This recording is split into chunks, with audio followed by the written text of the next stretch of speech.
আওলাদে রসুল মাদনী রহমতুল্লাহ আলাই বাংলাদেশে আসতেন, বিশেষ করে সিলেটের জমিনে বেশি সময় কাটাতেন। হাজারো মানুষ মোলাকাতের জন্য আসতেন।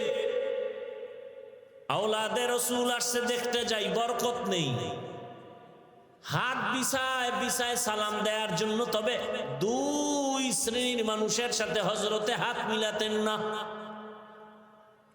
একদল যাদের দাড়ি কাটা ছাটা ক্লিন, বলতো তুই রসুলের দুশ্মন, কলিজায় আঘাত দিছ, তুই আসছো আমারে সালাম দিতে, সুন্নাত মানো, ফরজ বাদ দিয়া, বের হ দুশ্মন।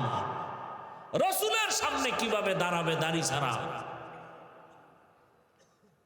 রসুল তো শাফাআত করবেন না। আর এক দলের সাথে হযরত হাত মিলাইতেন না, যারা সাহাবায়ে কেরামের বিরুদ্ধাচরণ করে, বলতেন তুমিও রসুলের দুশ্মন, বের হও আমার থেকে। রসুলের দুশ্মনের সাথে কোনো সুন্নতের আদান প্রদান হতে পারে না।